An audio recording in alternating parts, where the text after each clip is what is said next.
Penguin Random House Audio presents Begin Again, James Baldwin's America and its Urgent Lessons for Our Own. This is the author, Eddie S. Glaude, Jr. For His Beautiful Heart.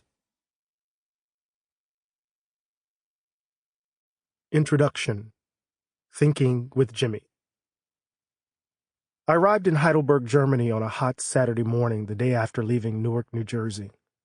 This was the beginning of my stay at Heidelberg University as the 2018 recipient of the James W.C. Pennington Award. Born on the eastern shore of Maryland, Pennington escaped slavery at the age of 18, learned to read and write, and was the first black man to attend classes at Yale University. He went on to become a minister, and in 1849, the Heidelberg Faculty of Theology awarded him an honorary doctorate. It was the first time, I believe, that a European university bestowed such an academic honor on an African American.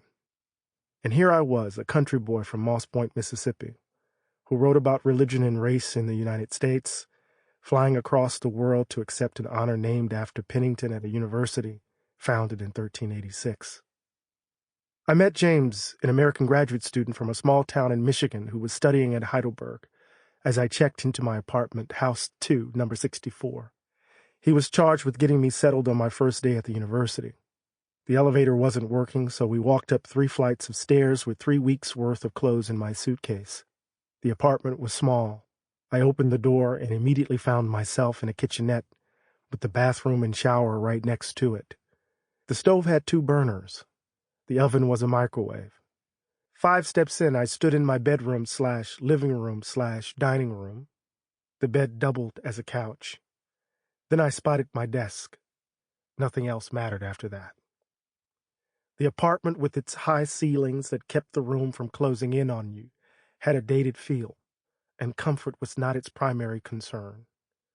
In fact, this part of the Heidelberg campus, and it is a stretch to describe it as a campus in any American sense, wasn't very appealing at all. All the buildings felt like they were constructed in the 1960s and 70s, square monstrosities with little character, strictly functional. James waited for me outside. We were going to buy my train pass, check out the grocery store, and travel to the Altstadt, the old city. As we entered the station, I heard screaming. People in front of us stood still and stared at some kind of commotion. I followed their eyes. 4 policemen were piled on a black man. One officer had his knee in the man's back. The others twisted his arms. His pants were halfway down his legs. His bare ass was exposed. The police pressed his head down into the concrete as if they were trying to leave the imprint of a leaf there. With each attempt to cuff him, the man let out a blood-curdling scream. All eyes were on him as the crowd stood by and watched intently, like spectators at a soccer game without any real attachment to the teams playing. I watched them as they watched the police and the black man. Their faces revealed nothing. They were inscrutable, at least to me. I had not been in Heidelberg for 2 hours, and police had a black man's face pressed down on the concrete with a knee in his back. He screamed again. I didn't understand his pained words. I didn't know what he had done, if anything. I only knew the screaming was all too familiar. James turned beet red, and for some reason felt the need to apologize to me. There's a kind of isolation being in a place where you do not know the language. Words do not interrupt your vision. Silence allows you to see differently. During my short time in Heidelberg, I took in the landscape, the wild flowers, the cobblestone roads, the old buildings bleeding into new construction. One noticed a sadness. Perhaps it was the feeling of a place that had experienced the devastation of war, or the effect of having a U.S. military base shut down and the struggle of figuring out what would happen next. I saw the whiteness of the place. A smattering of color here and there, a soul food restaurant that played Al Green and served only Ethiopian food, and heard the beauty and harshness of a language I could not understand. Whatever I was experiencing, even in that initial traumatic moment, I was not in the United States, and to my mind that was a good thing. I did not have to go on television and explain what happened at the train station.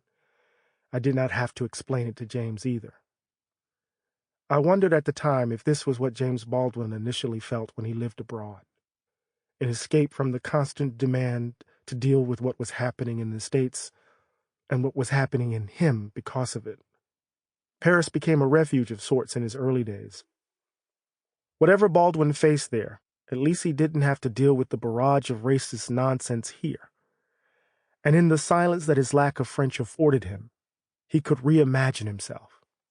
It is exhausting to find oneself over and over again, navigating a world rife with deadly assumptions about you and those who look like you. To see and read about insult and harm, death and anguish, for no other reason than because you're black, or black and poor, or black and trans, or whatever. For me, the daily grind consumes. I cannot escape the news. I'm drowning in it, and in all of the nastiness of a country that seems or feels like it is going underwater. Heidelberg afforded some critical distance, a brief refuge from it all. A small apartment in a place where I did not know the language offered me an opportunity to be still, to quiet my head, and to think about my country and the moment we currently find ourselves in. I started this book outside of the United States. That seemed appropriate. It would give me a distinct vantage point to write about Donald Trump, race, and the current state of our politics. Plus, Baldwin insisted that it was outside of the United States that he came to understand the country more fully. My hope was to begin the writing in St. Thomas in a nice flat overlooking the Caribbean Sea. But Hurricane Maria took care of that dream. So I found myself in Europe, lecturing and teaching at a university where Hegel taught his phenomenology of spirit in the 19th century, and thinking about James Baldwin's America and what lessons it might offer our own. At the end of the second week in Heidelberg, I decided to catch a quick flight from Frankfurt to Nice. I wanted to see Baldwin's home in St. Paul-de-Vence, or what was left of it. I knew that his sprawling 10-acre property, the place with its welcome table that he finally called home for 17 years, was being destroyed to make way for luxury apartments. I found it a fitting image for his later life and a somewhat ironic fulfillment of his own prophetic witness. Capital and luxury running roughshod over everything. Even his sanctuary failed to escape. I've never traveled within Europe before. They didn't give us papers to fill out. No one checked my passport. I simply walked off the plane that morning and into France. My taxi driver, Christophe, I imagined him as the white French counterpart of Black Christopher in Baldwin's novel Tell Me How Long the Train's Been Gone. A rather muscular white fellow who looked like he could be from South Jersey, drove toward my hotel. He seemed excited to practice his English.